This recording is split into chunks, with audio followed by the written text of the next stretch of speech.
У нас в Казахстане государственных два языка. Это русский и казахский.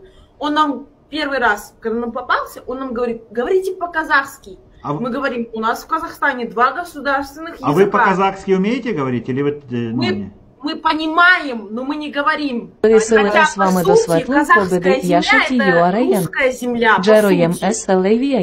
А что получается, вот это то, что говорил исконно русские земли, это то, что подарено Казахстану, правильно? Да. В государстве два языка основных, это русский и казахский, то есть везде, даже на всех магазинах, везде написано на казахском и на русском языке перевод. Мы тут родились, по сути, это наша земля, да, наши бабушки, прабабушки говорили на русском языке, мы говорим на русском языке. Слушайте, а если бы вот вы собираетесь в Германию уезжать? Я думаю об этом, что меня... А как? Там надо будет немецкий язык учить. Вы будете немецкий язык учить? Мне придется. Да.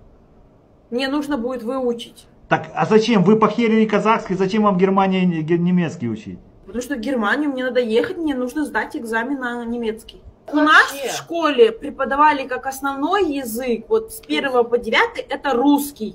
А казахский это был дополнительный. Казахи приезжают с сел, с аулов, они не знают русского, да, и за год специально для вас изучают. Почему вы так не можете? Потому что у нас основной язык идет в школах русский. Можно я сейчас скажу? Смотрите, я работаю, допустим, в государственной клинике платной. Администраторы есть русский администратор и казахский. Допустим, если приходит человек, который полностью не знает русского языка, он обращается ко второй девочке. Я, как ваш пациент, к вам никогда не попаду. Почему? Нет, сидят два человека на русском и на казахском. Но вы должны спросить меня, болит меня зуб или не болит, что-то меня беспокоит или не беспокоит, сплюньте, сходите. Есть. На казахском все хорошо.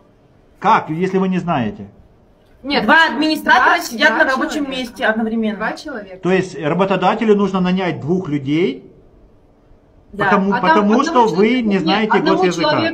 Вы меня тягаете по разным администрациям, говорите, я тебя не буду обслуживать, потому что ты казахоговорящий. У нас два админа одновременно сидят. Хорошо, мне как работодателю нужно нанимать два админа, платить две зарплаты из-за того, что вы не знаете госязыка.